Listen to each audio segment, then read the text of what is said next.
أعوذ بالله من الشيطان الرجيم. بسم الله الرحمن الرحيم. إن الذين كفروا بآياتنا سوف نصليهم نارا كلما نضجت جلودهم بدلناهم جلودا غيرها ليذوقوا العذاب إن الله كان عزيزا حكيما. والذين آمنوا وعملوا الصالحات سندخلهم جنات تجري من تحتها الأنهار خالدين فيها أبدا لهم فيها أزواج مطهرة وندخلهم ظلا ظليلا. الحمد لله والصلاة والسلام على رسول الله ومن والاه أما بعد. پیچھے یہودیوں کی یہ کمزوریوں کا تذکرہ کرنے کے بعد اجمالی طور پر اللہ نے بتا دیا ہے کہ جو لوگ کفر کرنے والے ہیں ان کے ساتھ کیا برتاؤ کیا جائے گا. چنانچہ ارشاد ہے ان الذین کفروا بآیاتنا، بے شک جن لوگوں نے ہماری نشانیوں کو جھٹلایا، سوف نصلیہم نارا، ان قریب انہیں ہم دہکتی ہوئی آگ میں جھلسائیں گے. کلما نضجت جلودہم، جب جب ان کا چمڑا پک جائے، بدلناہم جلودا غیرہ، ہم اس کے علاوہ دوسرے چمڑے سے اس کو بدل دیں گے. لیذوقوا العذاب، تاکہ وہ عذاب چکتے رہیں. ان اللہ کان عزیزا حکیما، بے شک اللہ تعالیٰ بڑے غلبہ حاصل کرنے والے اور بڑی حکمت والے ہیں. یہاں اللہ تعالیٰ نے ان لوگوں کا انجام بتایا جو اللہ کی آیتوں کی تردید کرتے ہیں، اس کو ٹھکراتے ہیں، قبول کرنے کے لیے تیار نہیں ہوتے ہیں. کہا کہ ان کو دہکتی ہوئی آگ میں بھونا جائے گا. صلاح اصلی کے معنی بھوننا، آگ میں ڈالنا. دہکتی ہوئی آگ میں ڈال کر ان کو بھونا جائے گا، جلایا جائے گا. اور انسان جب جل کر خاکستر ہو جاتا ہے، چمڑی جل جاتی ہے، تو پھر اس چمڑی کا احساس ختم ہو جاتا ہے. آج کل جدید تحقیق بھی یہی کہتی ہے کہ انسان کو جب جلایا جاتا ہے تو چمڑی کو اس کی تکلیف ہوتی ہے، گوشت کو تکلیف نہیں ہوتی. تو قرآن نے بھی یہی کہا کہ جب جب ان کی چمڑیاں پک جائیں گی، کہ پکنے کے بعد احساس ختم ہو جاتا ہے. اب احساس ختم ہونے کے بعد کتنا بھی جلایا جائے کوئی فرق نہیں پڑتا.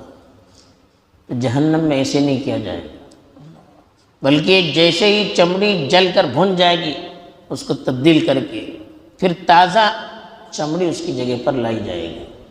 یا تو اسی چمڑی کو ازسر نو نئی شکل دی جائے گی، نئی چمڑی کی شکل اسی کو دی جائے گی، یا اس کی جگہ پر نئی چمڑی اس کو لگائی جائے گی تاکہ درد مستقل محسوس ہوتا رہے، احساس مستقل محسوس ہوتا رہے.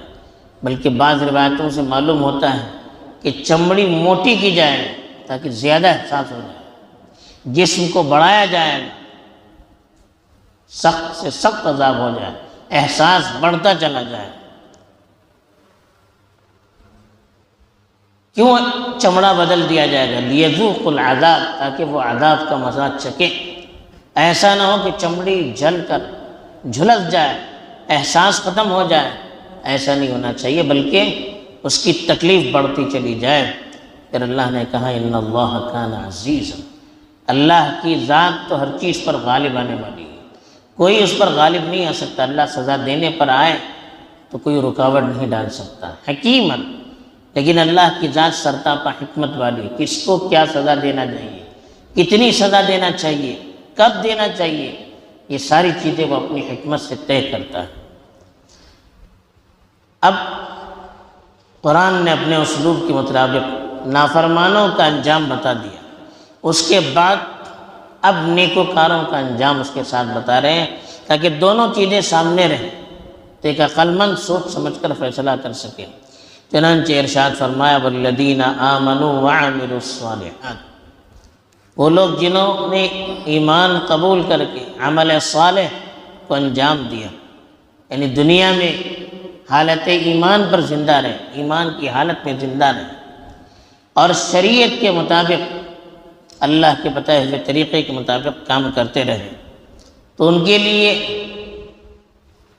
آخرت میں کیا اعزاز ہوگا اس کا تذکرہ کرتے ہوئے فرمایا سندخلہم جنات تجری من تحتها الانہار، ایسی جنتوں میں، ایسے باغ و بہار میں ان کو داخل کریں گے جس کے نیچے نہریں بہتی ہوئی ہوگی، اور کہا خالدین فیہا ابدا، ہمیش وہیں پر رہنا۔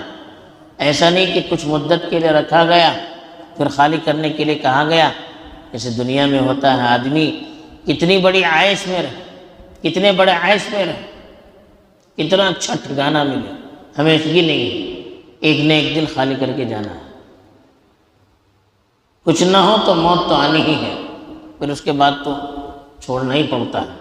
لیکن آخرت میں ایسا نہیں ہوگا، جو بھی انعام ہوگا ہمیشہ کے لیے ہوگا۔ لہم فیہا ازواج مطہرہ، ان کے لیے پاکیزہ بیویاں ہوں گی جو ہر طرح کے عیب سے، ہر طرح کی بیماریوں سے، ہر طرح کی کمزوریوں سے اور دنیاوی علائشوں سے پاک ہوگی۔ وَنُدْخِلُهُمْ ظِلًّا ظَلِيلًا، اور گھنے چھاؤں میں ان کو داخل کر دیا جائے گا، ایسا سایہ ہوگا کہ جس سے دھوپ آ ہی نہیں سکے گی، گرمی اور سردی کا احساس ہو ہی نہیں سکے گا، جو ہر وقت سایہ رہے گا ختم ہونے والا نہ ہوگا، جو سایہ ہر وقت رہے گا ختم نہیں ہوگا، کسی طرح سے کوئی تکلیف وہاں پر نہیں ہوگی۔ تو ایسے گھنے چھاؤں میں اللہ تعالیٰ انہیں بٹھائے گا جس کا فاصلہ اتنا ہوگا کہ ہم سوچ نہیں سکتے۔ بہرحال یہاں اللہ تعالیٰ نے دونوں پہلو بتا دیے، اچھے لوگ ہوں گے تو ان کے ساتھ کیا برتاؤ ہوگا، برے لوگ ہوں گے اللہ کی نافرمانی کے ساتھ دنیا میں زندگی گزارنے والے ہوں گے، ان کا انجام کیا ہوگا۔ دونوں پہلو اللہ نے بتا دیے تاکہ عقل مند دونوں پہلوؤں پر غور کر کے اپنے لیے کامیابی کا راستہ منتخب کر سکے۔ اللہ تعالیٰ ہمیں صحیح سمجھ عطا فرمائے۔ وآخر دعوانا الحمدللہ رب العالمین۔ سبحان اللہ بحمدہ سبحان اللہ۔